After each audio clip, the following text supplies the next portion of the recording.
बिहार में इस साल के अंत में विधानसभा चुनाव होने वाले हैं। ऐसे में राजनीतिक बयानबाजी अपने चरम पर है। राजनेताओं का एक दूसरे पर आरोप प्रत्यारोप लगाने का जो सिलसिला है वो जारी है। इसी बीच लोक जनशक्ति पार्टी रामविलास के अध्यक्ष चिराग पासवान ने अपने ही समर्थन की सरकार के मुख्यमंत्री नीतीश कुमार पर निशाना साधा है।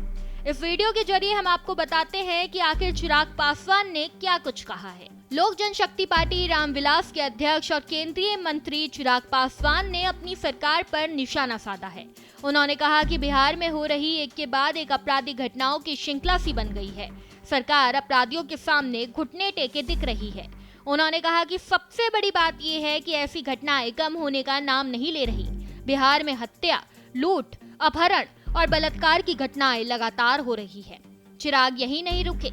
उन्होंने कहा कि अब तो मानो ऐसा लग रहा है कि प्रशासन इन घटनाओं को रोक पाने में नाकामयाब साबित हो गया है। जिन परिवारों ने अपनों को खोया है वही उसका दुख बता सकते हैं। इन घटनाओं को लेकर उन्होंने कहा कि प्रशासन या तो लीपापोती में लगा हुआ है या तो इनको कंट्रोल कर पाना इनके बस की बात नहीं। आपको बता दें कि चिराग पासवान ने आगे कहा कि मुझे इस बात का बहुत दुख है कि मैं एक ऐसी सरकार को समर्थन कर रहा हूं जिसके शासन में अपराध और अपराधी दोनों पूरी तरह बेलगाम हो चुके हैं। अपने ही राज्य में नागरिक सुरक्षित नहीं है, इसलिए जरूरत है कि सरकार समय रहते सचेत हो जाए, नहीं तो परिणाम बुरे आएंगे।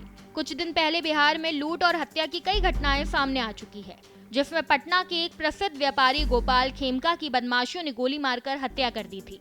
हत्या को अंजाम उस समय दिया गया जब खेमका कार से अपने घर के बाहर उतर रहे थे। बाहर हेलमेट लगाकर खड़े बदमाश ने उनकी गोली मारकर हत्या कर दी। इस घटना को कुछ दिन ही बीते थे कि बिहार के कई और जिलों से हत्याओं की खबरें सामने आने लगी। वहीं बीते पिछले सप्ताह बदमाशों ने एक और बड़ी वारदात को अंजाम दिया, जिसमें गैंगस्टर चंदन मिश्रा जो अस्पताल में भर्ती था उसकी भी गोली मारकर हत्या कर दी।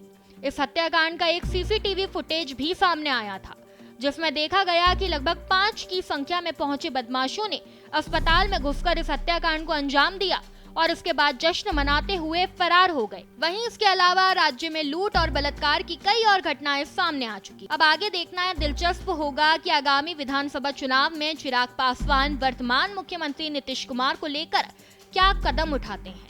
इस खबर में बस इतना ही। ऐसे ही तमाम खबरों को जानने के लिए देखते रहिए भारत एक्सप्रेस।